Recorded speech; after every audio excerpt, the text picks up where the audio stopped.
Well, boys, here we are. A Race Communique. I feel like this has been a long month. I've got to welcome my two guests here, Luke Durbridge from Jaco Alula and Tom Southam, who from EF Easy Posts, who are just on the eve of the Tour de France. They've got their buzz cuts. I wish you guys could see this. It looks like you guys just are, about to go in across to do a boot camp and military training. You've got the short back and sides. You're looking very trim, actually looking very summer. That's probably what it is. I think it's the fact that you're just... it's hot here. Yeah, you're freezing your nuts off and we've got short hair and vests on. And that's the thing, mate. I think it's the wife beater singlet that Tom's got on. That with the dog chain that's really giving it away. This is my pre-tour look, man. I have to be in proper uniform for like every day for a month. So I'm... You're one of those directors that actually talk the talk, though. You talk the talk. Like, you're the fit director who's like, look, mate, like, you got to just, your rider rocks up to the tour and he's fat. And you're like, look, I didn't even turn up fat. I'm ready to go. Like, I can take your place if you need to be. Put me on the start line. Could you actually fathom Put me in, I'm ready. Yeah, exactly. Oh, my God. Well, guys, this is a Life of the Peloton production made possible by our partner MAAP, but the Race Communique is exclusively being brought to you by our friends over at the Escape Collective. Look, the Escape Collective guys put together the fantasy competition league that we dipped our toe in during the Giro. We had a bit of fun, but we didn't necessarily cruise through it, did we? We're experts, but we were sort of learning the system as well. Boys, can you remember back to the Giro and dipping your toe into the fantasy league? I can. We weren't very good, so yeah. I agree with Durbo. I think it was good to get a practice run in, just to get our mistakes out of the way early on. I think we can do much better this time, lads. That I'm sure. I mean, the first thing I have to do, to be honest with you, is remember my password to get in. Somehow I've got myself locked out. Because you were saying we're going to verse the Escape Collective and the Life of the Peloton. Tom, if you don't log in correctly, you'll be on the other side. Well, I'll be getting the auto picks every day then, and I'll be in big trouble. So it could be a good tactic. Durbo's already alluded to it. Just in case you're unaware, just like the Giro, you pick a rider. What the fantasy league is, you pick one rider per stage who you think's going to win. But you can only choose one rider. We can only choose a rider once. Each rider gets points based on their placing, and whoever picks riders who accumulate the most points wins. There's prizes on offer. This is what's going to make it interesting, because the Escape Collective reckon they know their stuff. And they said, we're going to take on the Life in the Peloton League. It's the Escape Collective League who own the whole fantasy competition versus the Life in the Peloton. I think we've got this covered. Looking at who we had in our league, in the Giro, plus if we actually try a little bit, boys, we're going to do this. I mean, if you're a connoisseur, this is where you're listening, Mitch. So our league is definitely going to come out on top, mate. Like I said, there is actually prizes. The Tour de France Factor Edition, Tour de France Edition Factor Frame plus Black Ink wheels, grand prizes for the overall winners. You got to go across to the escapecollective.com/LITP to join for further instructions on how you can get on the Life in the Peloton mini league and kick these Escape Collective guys out of the park. I'm excited, boys. I feel like there should be like triple points if you can pick Cav on the day that he gets stage number 35. Totally. How cool would that be? Good point. It's going to happen surely on one day. Which is the day most likely for Cav to win? And I mean, we can all use him once, right? Got to find it. It's going to be tricky. Let's recap what this show is. In case anyone's new to it, this is the Race Communique, where Luke Durbridge is a rider in the World Tour at the moment, heading across the Tour de France. Tom Southam is a sports director in the World Tour, and I'm a has-been who used to race but now is just asking those questions. We're going to be talking about racing. Durbo's going to give us a bit of Pelo chat, and Southam is going to sling us some talking tactics at the end. But this time, we're going to be talking about the Tour de France. I like a good preview just as much as everyone else does.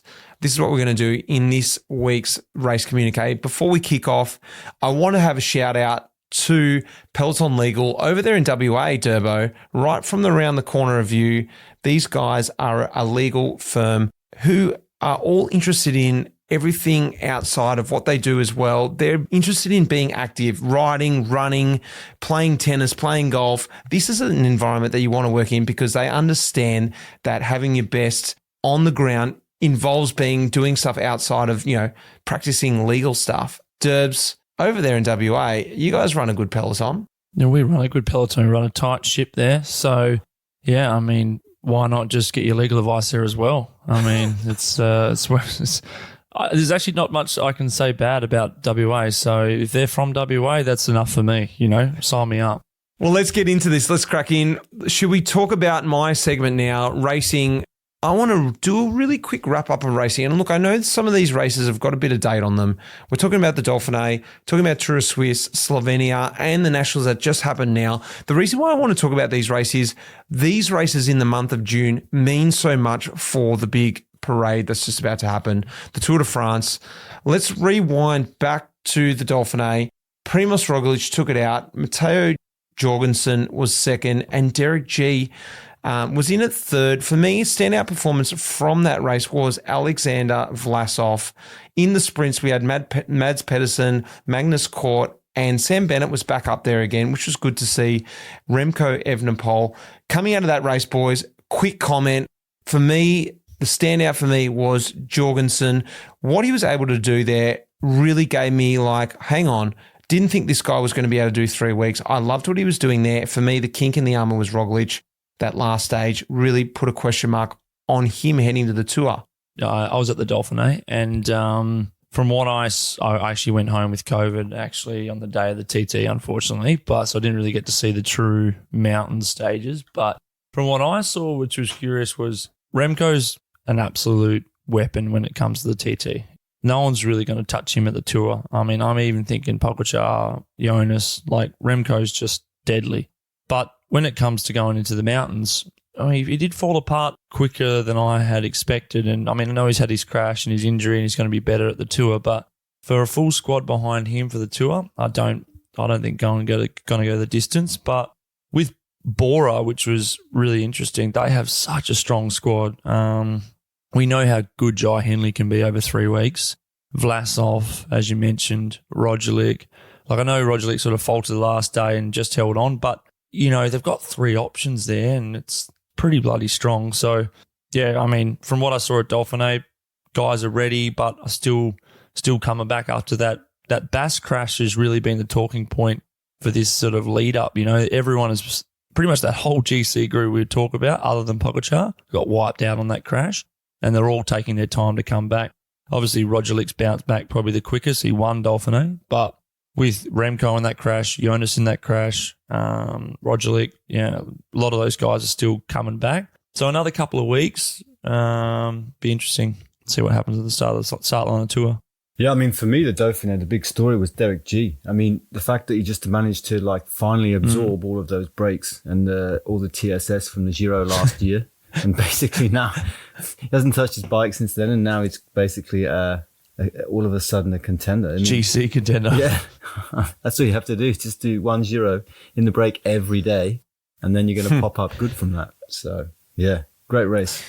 Well, let's move on to the Tour de Suisse then, because total domination from UAE with our good old friend Adam Yates winning that, Joao Almeida finishing second, his teammate, and Matthias Skelmos, he was in at third. The standout for me was Matthew Riccitello from Israel Premier Tech. In the sprints, Cockard and Matthews, if you could call them sprints there, I don't even know if you'd really call them sprints, I guess hard men sprints. And the TT, we saw Yves Lampard and Joao Almeida. There were 2 TTs there, but the last one was an uphill TT. Coming out of that, guys, I'll throw straight to you, Southam. What's your feelings coming out of that, looking towards the Tour? I mean, that was a sort of a strange race for us because we lost Alberto and Carapaz both on the same day. So the day that Alberto was in the race leader's jersey, both Richard and him went home at the same time. So, I mean, and Stefan had been up there in the first TT. So everything was actually going really nicely from our perspective. But then we lost a few days of racing there. So it's a little bit of a black cloud over that race for us. And obviously once, I was at Slovenia and sort of focused on that. And then once your attention gets diverted from your riders, I just had half an eye on kind of what the UAE guys were doing. And I think yes, it's impressive. But again, it's like, it's let's say only 40% of it or 45% of the Tour peloton, because you've also got the Dauphiné, you've also got Slovenia. So it's not like UAE are going to expect to just go and ride 1, 2, 3 at the podium in the Tour de France now. It was interesting to see them so dominant. Again, Swiss is that little bit closer to the Tour. So one of the impressive things I thought was to see Adam Yates back after that crash at UAE. I mean, he had a big concussion in UAE and we didn't see him again for the rest of the spring. And then obviously he's just been down in Sierra Nevada like the Yates boys do, just training the house down. And yeah, he dominated. Like he did that easy. I mean, there's no easy bike races, and like Tom said, the field maybe wasn't as strong there, but still, it's positive for what happened last time on the Tour. You know, Adam Yates was on the podium behind Pogačar, last man for Pogačar. Pogačar must have been pretty happy seeing Adam be at such a level going into the Tour, to have such a reliable teammate that he could also be on the podium at the Tour as well. So they look ready, UAE, and they look probably the most ready out of any other team, I'd say, going into the Tour. I mean, the interesting thing for me, I think, is like, even it's almost like what's happened between the races, not the races, because it's like, what's Pogačar been up to since the Giro, you know, in terms of the way that he's handling the workload of trying to do the Giro Tour double, how he's trained in between the two races. I think that would be super interesting to see. I mean, maybe it's out there on the internet or whatever, but that's the key, is like his recovery from the Giro, because everybody's kind of assuming that this is not a done thing, but I think the way that he's going to have to tackle the Tour is going to be interesting, getting all the way to that third week. So while everyone else has been racing, he's been training, recovering, which is, another interesting factor of what's going on. I think also the fact that you just mentioned then is also, you know, Jonas Vingegaard, he's also hasn't raced. You know, he's coming in fresh too. So like a different scenario, but again, stuff we don't know about, this unknown about two of the major guys. Guys that we're not talking about. Should we talk about the other little race that was happening as well, where Tom Southam was on the ground? I like Slovenia, don't get me wrong. I featured a few times there myself just before I had a big old fat juicy break in July. Slovenia was a nice little swan song. It's a good race. It's a great little race. Like, in terms of like nice country, good racing. It's the first time I've ever been, and I was really impressed by it, I have to say. Well, I feel like looking at this race now, before it never really used to be, I didn't feel like a bit of a hit out before the Tour, but Giovanni Aliotti, he won the race. Pello Bilbao, he was second, and Julio Pellizzari, fresh from the Giro, who had fantastic form at the Giro, he was in at third. The standout for me was Ben Healy, EF Ride. I want to hear from Tom about that in a minute. In the sprints also, I liked watching the sprints there. Groenewegen was looking very good, Christoph as well, and Bauhaus. Boys, Slovenia, let's hear from Durbo. What's your thoughts, before we go to Tom, about, I guess, Groenewegen coming out of Slovenia, a teammate of yours heading to the Tour? He's sort of 3 from 3 at the moment. I mean, we did a race in Limburg probably a couple of weeks ago, and he won that pretty comfortably against De Lee, which was a big sort of confidence boost after being second in the day before. And then the next opportunity he had was day one at Slovenia, and he wrapped that up. And then other than that, the rest of the time was too difficult for the sprints. It was never a true sprint after that in Slovenia. And then he just went to the national titles. And, I mean, to win the national title is massive for Groenewegen. He had 2 other teammates, which is still not as many as probably Jumbo and Lotto had.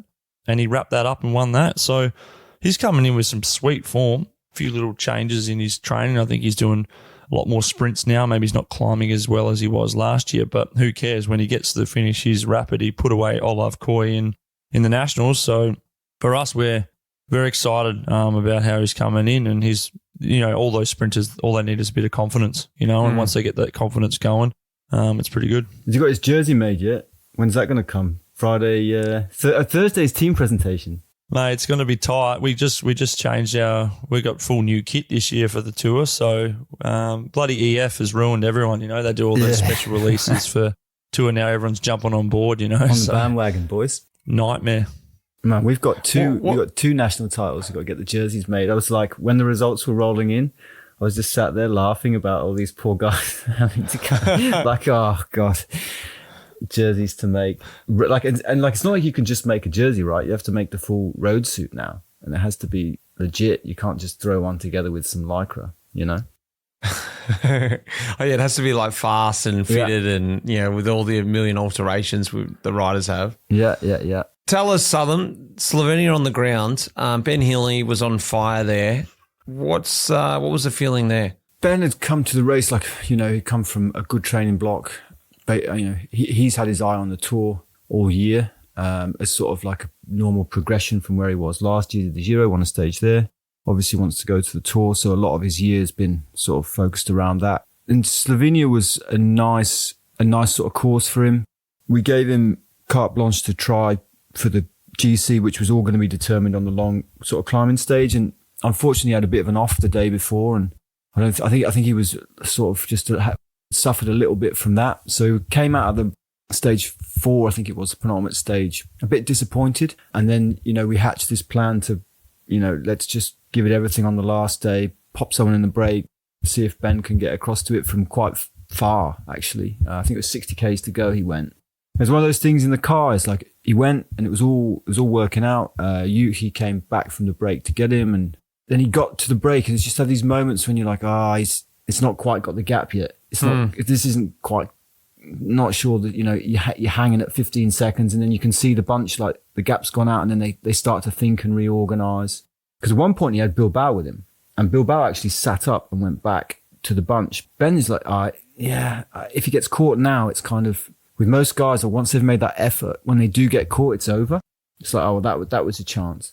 But then he sort of almost got caught, and then just sort of stayed away over the climb, and then kept going. He kept coming back to him. But what he managed to do was make the race basically single-handedly so hard that when he did go, everyone just went, all right, just like, we've had enough. And I mean, when he's in that mode, it's like, he reminds me a lot, like of just Thomas de Gent, the way that de Gent could just go and then just go and just So you're go. going to say me? Yeah. 2007 Mitch Stocker at the Creswick Handicap or whatever it was. I don't even know if I could have done that. I don't know if I could have done that in any race that I've ever done. Maybe if I went back and raced juniors. But I think I think he almost has a blind spot, because at one point he was pulling Mohoric and somebody else and Bilbao towards the line without even looking for a turn. And he said, Ben, sort of, what were you doing there? And he's like, I didn't know they were behind me. It's like, this is kind of... Mohoric? Yeah. Like, if anyone's going to give you a turn, that guy, you want to get a turn from him. Yeah. But, I mean, it was great. It was great. I mean, he's a really great guy to have around and a good leader for the guys. So pleased to see him ready for the Tour. All right, boys. Let's take a little break there, and we will come back with a little bit of Pelo talk from Durbo before we sort of start talking about some stages and a few of these GC guys. But that's been a nice little wrap up. Oh, before we get to that, I do want to make quick mention of the Nationals.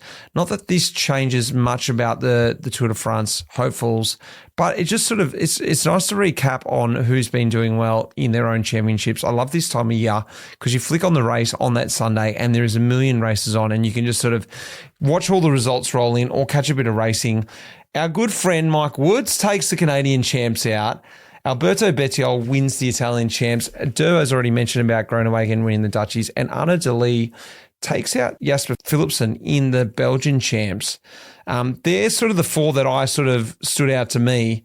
It's good to see Woodsy get back up. He's had a bit of a troubling year with some gut issues. And Bettiol, he's had a fantastic year this year. And I feel like coming into the Tour, especially that stage 1, we'll get to it in a minute, he's going to be on, cloud 9, Southam. Yeah, it's been a big thing for him to wear the Italian jersey to the Tour de France for a start in his hometown in Florence. I mean, can you imagine how big that is for him? And I'm so pleased that he's managed to pick things off and do things, because he's winning consistently now, which isn't something we ever saw from him before. It's like he would pop up and do something amazing, but the consistency of putting the ball in the back of the net is what's been missing, and he's smashing them in this year so far.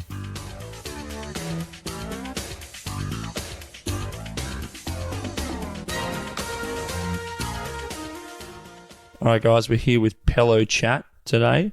Mitch is going to ask me some questions about making a Tour de France team. So maybe you fire in. I mean, I can just fire straight in, Durbo, because look, it's something that I really attempted hardcore once in 2019, I think it was.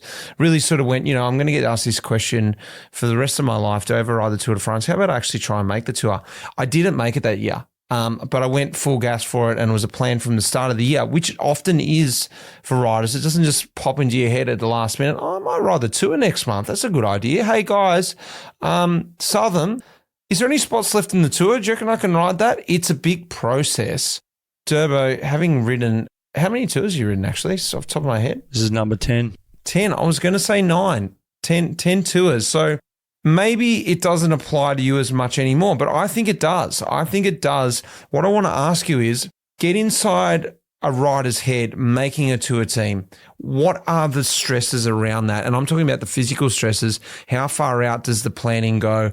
The training, how much does that ramp up? But also inside your training bubble, your family, everyone around you, that stress around it. Like, you got to change your life. I'm trying to get in the tour, or I'm in the tour team. Everything is for me to go to the tour.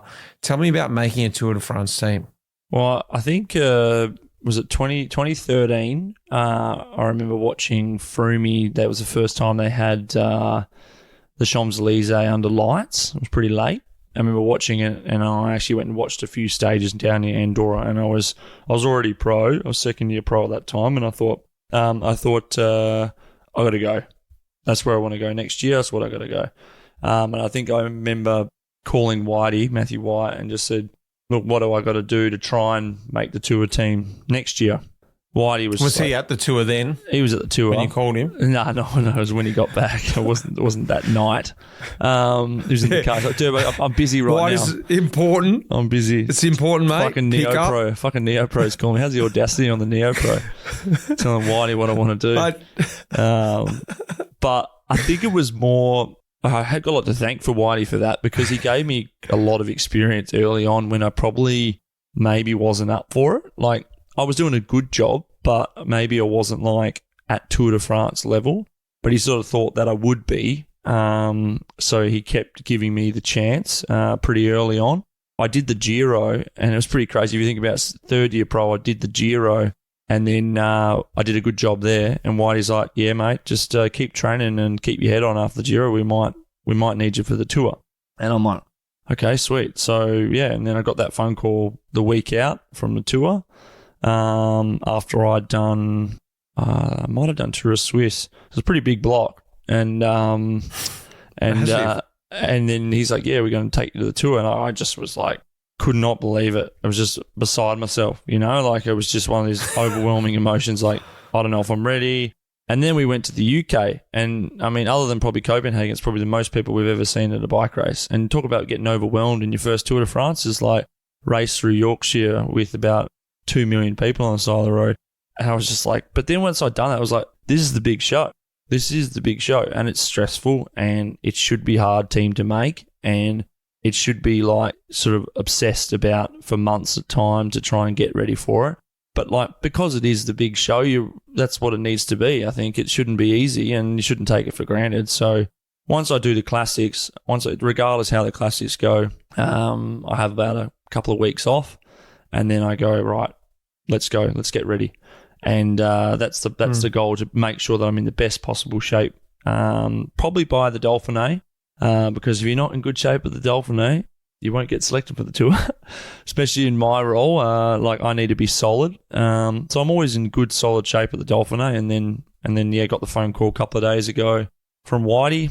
He always calls me. It's nice. 10 years he's called me. It's been quite nice. He calls me, "Hey, Durbo, you ready to do another lap of France with me?" I like to be on my toes. And Whitey never had said you're going or you're not going. For him, he probably presumed that I knew that I might be going. But I like to be like, what do I need to do? And my coach actually knows that, Marco Pinotti. He knows I like to be on my toes. He's like, look, like at Dauphiné, I've got COVID, but he said, if you're not top 10 in the TT, you're not going to the tour. Which, I'm not going to the tour to do TTs, but it's like, keep him on the toes, keep him working hard, keep him like a little bit of fear, a little bit of like, make sure you do your job. And I take that on board. Like, I know I've got to be there for Dylan or there for Yatesy or things like that. And So yeah, it's a really nice moment when they call you and they said, you know, you're going to the Tour de France, and it's just as special as it was before. I don't fear the tour like probably when I got the first couple of phone calls. Still makes you a little bit nervous, and I think I don't fear the physicality of the tour in terms of getting to the finish. I fear doing the right job at the right time under the pressure. Like it's getting there at the right moment to make the right call, because a lot of guys are following you. You know, like Yates is trusting you, or Dylan's trusting you, or Matthews is trusting you to make that corner at the right time, so he's not in danger and not in safe, and you know, perfect lead out or whatever you want. That's what makes me nervous, being able to do that, because physically I think I'm up for the challenge. It's just if you make the right call under all the circumstances and the pressure of the tour. So, what about around Girona or Andorra or wherever you're training? And this is just you speak about your bubble, but how it changes your training bubbles, the riders that you're with. Because at the certain time of year, and I alluded to when I was doing Slovenia, it's a period of break for a lot of guys. The summer's coming, so you got one end of the spectrum, riders just like, oh, I'm ready just to have head down the beach, have a bit of time off, and then you're like tightening the screws. Does your training group change? Do you start stressing it out? People don't want to ride with you, that sort of thing, or how's it all sort of? Does it change at all? Like I'm just trying to remember back when we were riding together. Probably still going toe to toe, but probably. I mean, you never really rode easy ever. But like the other day, for example, I was riding with Hepburn. He's just done the Giro, and Shane Archibald, who's now director of Bora, and like we were going to I'm going to stop for coffee down the beach, you know. And I'm like, well, I got some efforts to do, so how about I ride you down there? You guys go for coffee. I'll meet you back here in half an hour, you know. So I didn't stop. I just went and did my efforts. Did the climbs, come back 30 minutes later, picked them up, we all rode home together. You know, like there's little things that you do, but I don't feel like it's turning the screws, because I guess I've done it for so many years now, like 10 years in a row I've done the tour. It doesn't feel like this time is a break period for me, because it's my period of like being focused, and my break period's August, September. Like that's that time where I feel like I can go down the beach and be a bit more relaxed and chill out. Like for June, May, June is my really work hard period, and it's always been the same for the last 10 years. So I don't feel like it's a sacrifice, you know. I'm not like pinning the screws. It's just, I just do it. Like that's what it is, you know. Like we did a cool session the other day. You would have loved this, Mitch. So Mark Quad, he's a trainer at Green Edge. Here we go. I designed it. So I said a couple of years ago, I thought the best I ever feel is the first corner of the national title when I've done 3 bay crits. Oh, here we go. So here we go. Is this one of your old crits again? So I designed, I got it back because I didn't finish the Dauphiné. I said to Marco, look, I'm going to need that really, rip the Band-Aid off, bay crit style. And so we went out to the Garmin service course, Tom. Your bus driver was just watching us haul ass for an hour past. Awesome. And I designed a crit course. It had 3 climbs in it. It had a U-bolt, an actual full-on U-bolt. And I just said, all right, I had a speaker on my bike, like with some good tunes. And I was all like carbed up and ready. Like I actually rode like an hour with Tim Decker was actually in town, so it was kind of normal. I rode an hour with him, like right into the bay crits.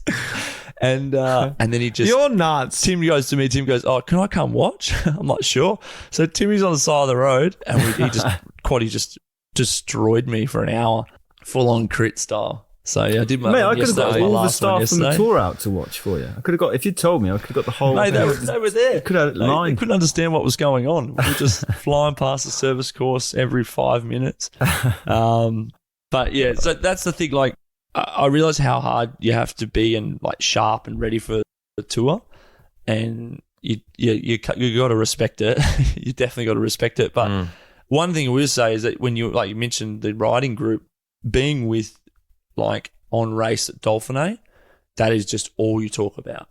And it's about who's going to the tour. Oh, did you hear this person might not go to the tour? And there's always someone that misses out, and that's like really tricky. It's really hard because that side of things, Mitch, when you put a lot of effort into it, like you become a time trialist actually in 2019 with the amount of effort you put in to get into the tour, and then you don't get the phone call and you don't go. It's like it's really tricky. So it's so special to a lot of people.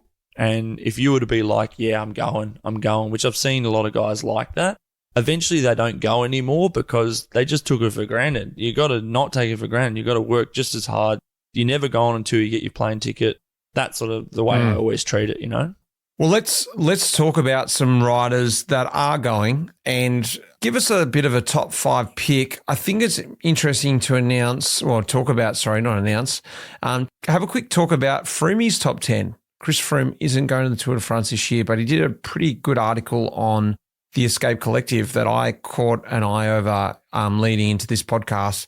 He's picked Pogačar, Vingegaard, Roglic, Jorgensen, Evenepoel, Yates, Adam Yates, that is, Vlasov, Rodriguez, Bernal, and G. That's his top 10. I've put a bit of a top 5 together myself, and I think I'm going to run in this order. Pogačar, Roglic, Almeida, Evenepoel, Vingegaard. That's my top 5. Boys, what are you thinking? Pogačar, Derek G, Roglic, Remco, Rodriguez. I might Gee, got to chuck him in. Derek G. I'm going to chuck him in everything now. We're a big fan of Derek G. He's a good guy. What am I going to go? I'm going to go Pogačar. Is Geraint Thomas going? Yeah. He is. Ooh, it's tricky, this one. I'm going to go Pogačar, Vingegaard, and I think I'm going to throw in Simon Yates in the 3rd place there. And I'm going to go his brother in 4th, so it's going to be just a flip of last year. And in 5th place, I'm going Jai Hindley. What'd you even mention Thomas for then? Just was curious if he was support role, just knowing he's getting supported, just to know. Yeah. Is Thomas going? Yeah, he is. Yeah. Okay, anyway, back to my top 5. You know, one dark horse. I was going to throw him in there, but then I just thought, actually, he's 47 years old.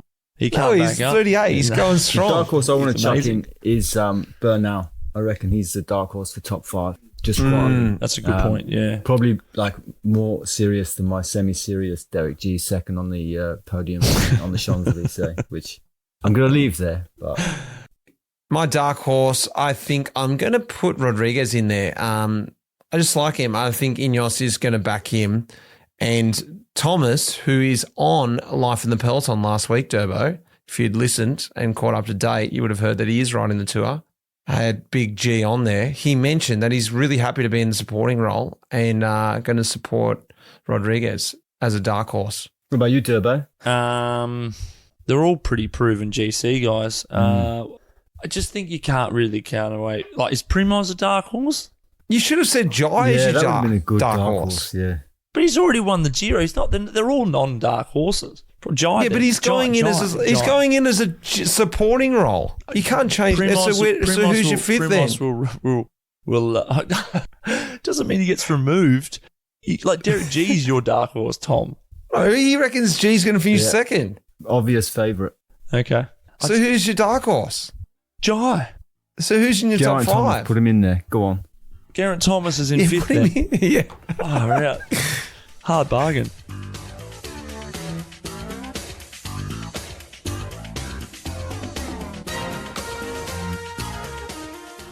So, boys, over to my take on things in the old Talking Tactics corner. Thinking about the same discussion, really, but coming from the other side. How a team gets built, how we go about that, like from the from the team's perspective. And I mean, a lot of it starts, when you sign riders, because some riders you sign for, you sign a guy like Richard Carapaz. It's obvious that he's he's a big ticket rider who's there for the biggest race of the year. And then there's a lot of other factors that come into the way that a team gets built. And so we generally start in December with like 12 guys. That can always change as well. There's guys who could potentially come in quite late, like that aren't in that original 12. But that 12 gets whittled down around these races, around this period. So those guys will all have in their head that, from quite a long way out, that they need to get ready and be prepared for the Tour de France, which I think is something in your case, Mitch, and we've obviously had that this week with guys who basically are in the best form of their life, getting a phone call that basically says to them, you've done great, you've done nothing wrong, but It's not good enough. it just doesn't fit. And I even remember in your specific case, it's like you'd improved it loads in an area that you wanted to bring to the team something, but the team didn't balance out that way. Which is kind of a weird thing for a rider who's, been to an altitude camp at the top of their game to then sort of go, okay, I have to take some time off and then do this all again to get ready for another target later on. Well, just to quickly ask, what about on that note that Durbo said, keeping the riders sharp and on their toes and playing that game? Is that actually true?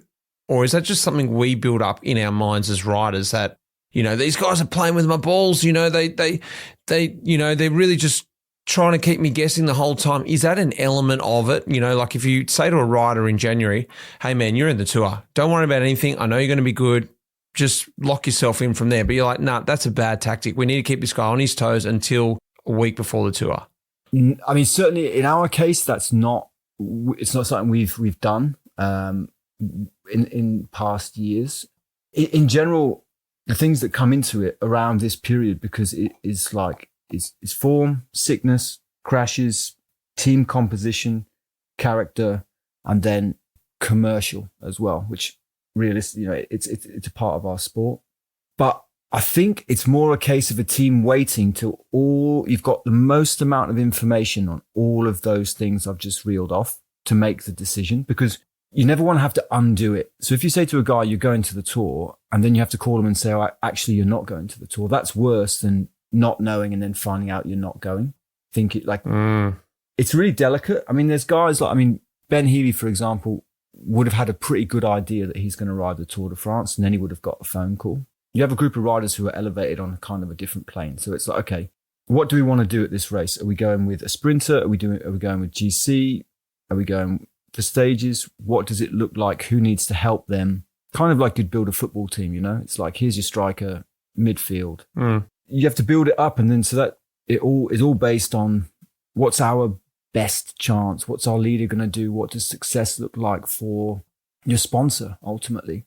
Because you might have a sponsor turn around and say, like Movistar did, it's like, right, put the whole team on the podium in Paris and win the teams class. Then you need to think, we need to put 3 riders into the breakaways that get 15 minutes. Who can go into a break? Then we need 3 half decent climbers. Or it might be you've got an absolute favourite out and out on a flat day, top class sprinter. So you want to send as many people behind him as possible. Or it might be that you're kind of going to go and try and get into breakaways to win stages or to win a jersey. Those things in recent years have become so coveted and so hard to do that even the composition of the guys that you take for that has to change. I mean, if you look at the work that Mads Pedersen does to set up Ciccone to go into breakaways, and the guy's ex-world champion, right? He's an incredible rider. And you look at the quality of the riders in the breakaway of the stage that Mohoric won last year, when he was being chased by, Bettiol, Van der Poel, just like, you basically have to be good enough to win a classic to be a breakaway winner at the Tour de France now. You have to be a pretty good rider just to hold Pedersen's wheel if he's setting you up for the break. Pedersen was setting me up for the break. I'd be like, mate, I lost your wheel ages ago. You go. Mate. Yeah. You go. I let the wheel go. Now you're in the break. Now you can thank me later. Yeah.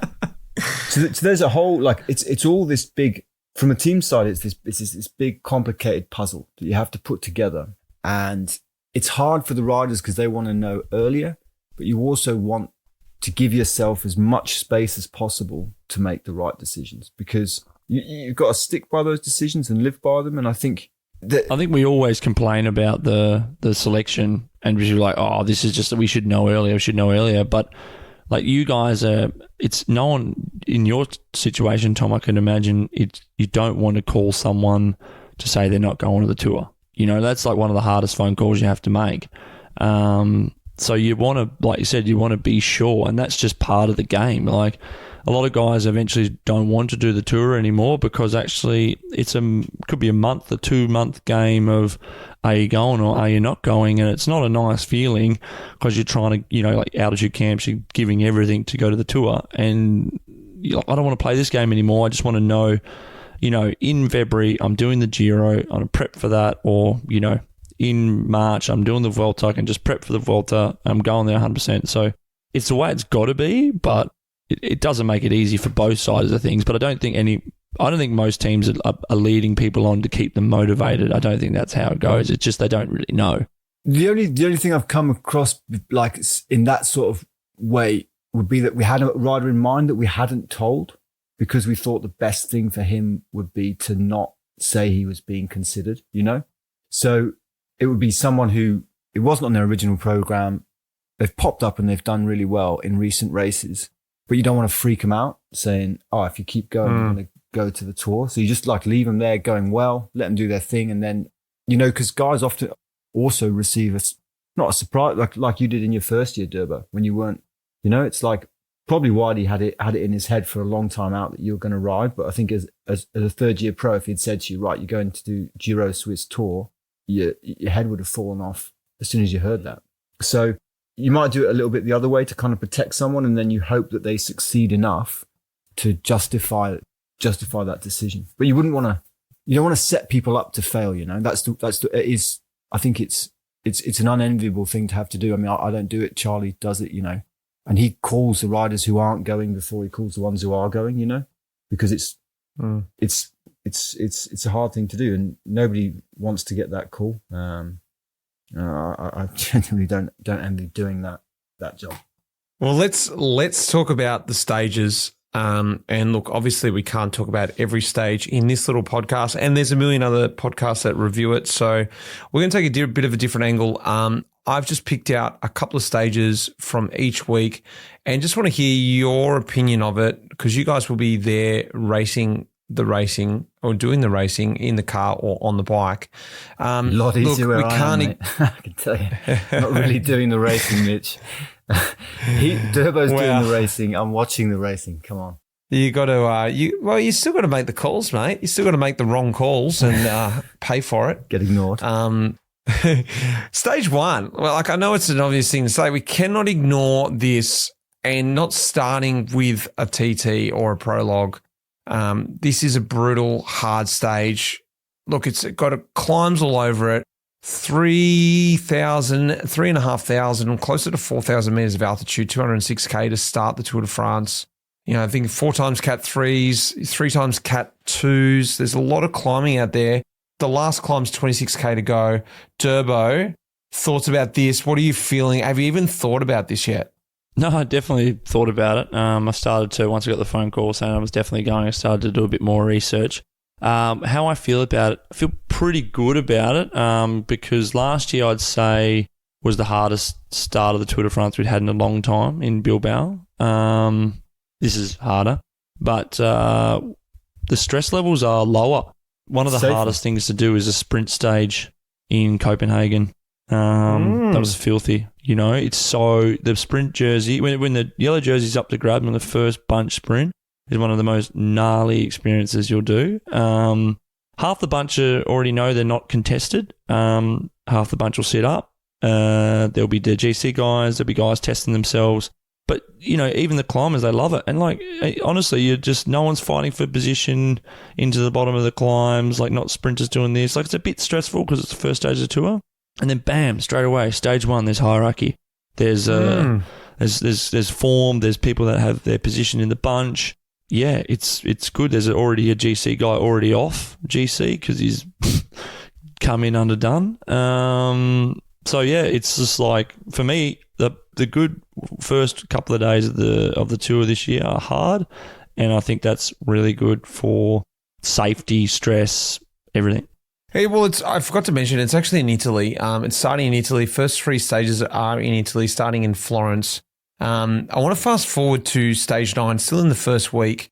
Well, you know, before the first rest day, let's call it that, because we've got gravel involved. We're up in the Champagne region, and it's ups and downs. I don't know if you could compare it to Strade Bianche. 14 gravel sections, 32K of gravel.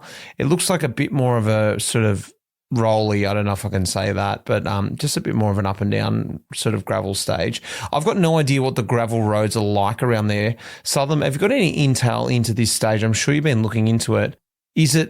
what sort of gravel are we talking about? Is this going to be as gnarly as they're talking about? Can you even compare it to, say, like having a Roubaix stage in the Tour de France? To be honest with you, I think it's actually much, much worse. I mean, the gravel can vary, so we're going to look at it as late as possible. I think if cars go over it, it changes how deep it is. Will you be just sort of going to the riders, hey, how is it out there? What's the gravel like? And then make a decision on the gravel? No, we've obviously we've got people going, but I think we want to leave it as late as possible to see the condition based on, I mean, the ASO's banned all cars from going over the gravel before, which is interesting. So you're not allowed to drive on it with a service team, for example, to help the condition. If it's anything like Paris Tours, I can't see that it really belongs in the race, because it's not like a Roubaix day. The cobbles break you up with skills and stuff. Gravel's just like a lottery if you have a flat tire.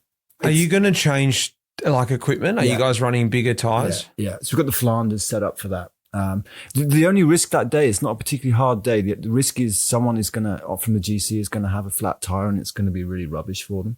Which in my opinion is different. The Roubaix stage, you might take a couple of Roubaix specialists to help your GC guy out, and they have to learn to ride the cobbles. But then the cobbles, they're also there's a chance you're going to puncture. But I mean, the gravel can be quite a lottery. I mean, we'll see how it goes. Maybe it looks spectacular. I mean, I did the Giro in 2021 when we were on the right side of that with Hugh Carthy, and we gained quite a bit of time in the GC. I think Remco lost an absolute heap of time that day. But that was a much harder day. That was also really hilly on the gravel, whereas these are just sectors. So remains to be seen. I might eat my words. It might be a great stage. Maybe it will be spectacular. Well, I know we've gone straight to stage 9. I want to rewind a little bit, because after that start in Italy, there's a whole bunch of sprint stages, and Durbo, I think this is going to be a big part of your Tour de France this year with Groenewegen. We've already mentioned him, but also Michael Matthews, a couple of stages that are pretty lumpy as well. Looking that middle week, because the back end of the Tour is really tough this year. 14, 15 is really big, and then you get into 19, 20, 17, 18, 19, 20. They're all big stages. So let's just quickly talk about those sprint stages through the middle there. Is there been a focus from the team around those middle stages? Definitely. We are focusing on them. Obviously, Dylan's going to be hopefully one of the fastest sprinters there. We've actually sort of added Chris George-Jensen also is in the team. So, we're going to we'll have to be realistic. I think we'll have to ride, because there's not as many sprinters as there was at the Giro. So controlling those days, and we saw last year, controlling those days pretty difficult. The breakaways can be classic riders up the road and you're chasing them. The day Askren won last year, we couldn't actually close a group of 3 that was in 20 seconds. So it's we'll put quite a big emphasis on that. So yeah, Chris, myself will probably be in charge of bringing that back. So yeah, big emphasis. We've got a lead out for it. I think the other big one is obviously Alpecin with Philipsen. So yeah, probably only 1 or 2, possibly 3 teams with Mads Pedersen to help to control those days, which Tom and you see on the TV, they get pretty desperate when teams haven't done stuff. So, regardless if it's a flat stage, it doesn't matter. People are going up the road full gas if they haven't got anything out of the Tour de France yet, and they're trying to get stage wins. So, yeah, that's they're hard. They're really hard. I mean, they look flat, but they are really hard to get the composition of the brake right and to get it. Campanart's off the bumper of the red car. Exactly. We are fast forwarding a lot, and I did make mention of it, but we can't talk about every stage. I want to just go straight to sort of the end of the race, where instead of finishing up in Paris this year, we're finishing down in Nice because the Olympics are on afterwards. But, stage 18, 19 and 20 are ridiculously hard stages. It's something like 3,000 metres of climbing, then 4,500, then almost 5,000 metres for stage 20. But then they drop into, you guys are going to drop into a Monaco-Nice 33K time trial, which has got 750 metres of climbing. Just quickly from both of you, the idea with finishing a time trial in Nice, just quick thoughts about this. Are you happy about it? Are you sort of like, I hate this idea? What's the thought? Because it's been, ever since the tour's been around, you finished up in on the Champs with the champagne shower, rolling around, giggling. Now it's going to be a bit more serious. From my side, I hate it. Firstly, you have to get 2 buses because you need a bus at the start and a bus at the finish.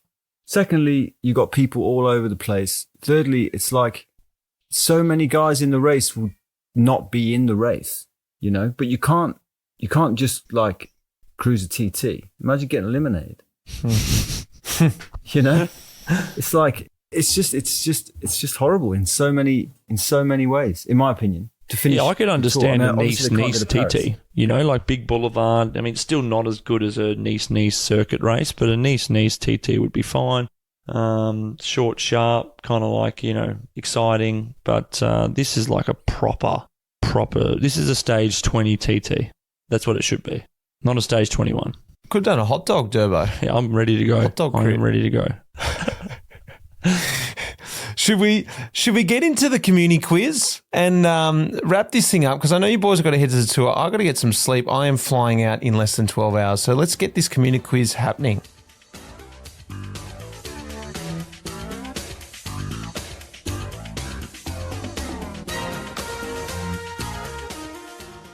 Right, boys, Communiqué quiz. This episode, I am going to got a little bit of a cheat. I have got Matty Breschel, my fellow sports director's pro cycling quiz game cards here. And so Matty made he made a board game a couple of years ago, which has characters like little things you have to go around the board, and it's cool. It's a great game that Matty made, but it comes with 5 different types of question. International, they're based in international, Belgium and Holland, Spain, Italy, and France. We can do 1 question each for both of you. To kick off is to find out who goes first. Okay. I've got so many questions just about that game, but we just have to get on with it. Great. Yeah, we just got to get into it, but I'll have to order one. So to kick off, to decide who goes first, question for both of you. Jump in when you know. Which team, after winning their first 4 games, hilariously got knocked out of the T20 Cricket World Cup last night? Australia. Come on, Mitch. You know, mate. Yeah, it was pretty embarrassing. Dev already said it. Australia. Yeah. Right. Durbo, you go first. What we're going to do, I'm going to pull a card out. I'm going to read out the 4 options for the question, and the other person gets to choose which one you answer. So Mitch is going to choose which one you face. So Mitch, Durbo faces a question on national championships, World's Road Race, World's Time Trial, or Tour de Suisse. World's Road Race. How many times did Greg LeMond win the World Road Race Championships? Once. Incorrect. Oh. Twice. Yes. Yeah. So that's a 0. So Mitch's international question. Durbo, same thing. Nationals, World's Road Race, World's Time Trial, or Tour de Suisse? Nationals. Who became the National Road Race Champion of Spain in 2021? Whew. 2021. Was it, who's the sprinter guy from them? Joaquin Cortina. No, Joaquin is his first I'm going to name. start using this little timepiece that comes with the thing because there's an actual time limit. I'll use a different one. God, I can't even remember any of the Spanish riders. You can't have any clues, can you? Nah, look at this timer. Look, it's running down there, mate. Okay, all right. What about, right. I'm just going to go for Valverde. It's not right. No, it was Omar Freire. So, 0-0. So, Belgium, Netherlands. I'm expecting big things from you guys in this. Mitch, do you want him to take a Flanders, Amstel, Flèche, or Liège question? Oh, let's go Flanders just to make it fun. All right then, Durbo. Which US rider completed the Tour of Flanders an impressive 17 times? Oh, it's easy. George Hincapie. Correct. It's 1 for Durbo. Durbo, what do you want Mitch to face? I'll give you another Flanders then. Which climb in the town of Brakel was for many years a key point in the finale of the Tour of Flanders until 2011? Berendries, Leiberg, or Ten Bos? In the town of Brakel. Mm-hmm. Berendries. Nope. Wrong. Do you know? Steal a Ten point, Bos. Durbo? Ten Bos. Damn it. Yes. So, Spanish options. Mitch, San Sebastian, Vuelta, or San Sebastian or Vuelta? That's all we've got here. So which one for Durbo? Vuelta. All right, Durbo. In which edition of the Vuelta did the grueling climb, the Alto de Angliru, feature in the race for the first time? 89, 99, 2009, or 2019? I know that. 2009? No, Mitch, you want to take that? 99? Correct. Yes. Suck it. Nice. Back in the game. So, Durbo for Mitch, San Sebastian or Vuelta? Sanseb. Oh, Which Belgian Omega Pharma Keep him out Lotto of the game. rider won the Classica San Sebastian in 2011? Gilbert. Correct. Easy. Scores a level. Back level. Oh, yeah, baby. It's on. So, Italy is Strada, Tirreno, Sanremo, Giro, or Lombardy? Lombardy. Phew. Which Good luck with that one, bud. Which decade saw the first edition of the Tour of Lombardy? Whoa, that's hard. That's hard. Was it multiple choice or not?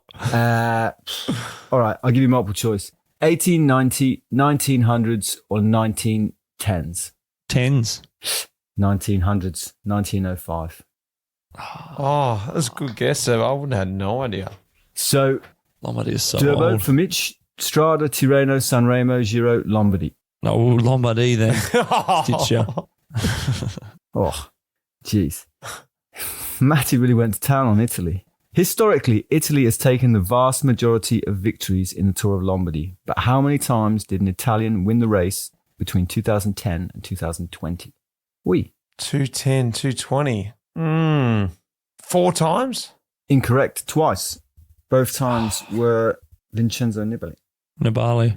Right, last country, boys. France, Paris-Nice, Paris-Roubaix, Dauphiné, or Tour de France? Mitch for Durbo. Let's do the tour in the light of this podcast. In the 2019 Tour de France, Mike Teunissen won stage 3, becoming the first Dutchman to wear the yellow jersey in 30 years. Which Dutch rider wore the yellow jersey before Teunissen? Oh, easy. Adrie van der Poel, Eric Breukink, Jelle Nijdam, or Joop Zoetemelk? Zoetemelk? No, Eric Breukink. Oh, I would have said Zoetemelk too. So, with Not the that easy. scores level, 2 apiece. Tour, Mitch.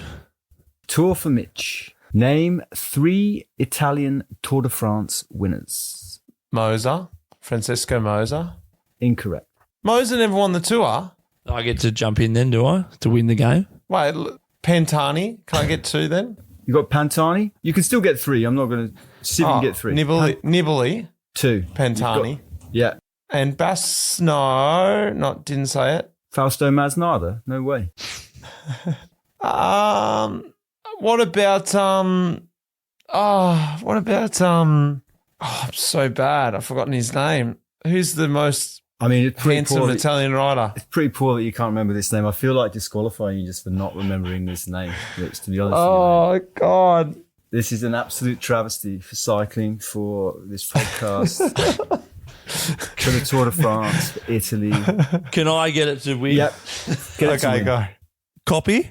Just think of the most obvious Italian rider. in Yeah, history. I know. I can't think. Copy, wasn't it copy? No? Falso copy. Oh, Yep. There you go. Charles Copy. I said copy.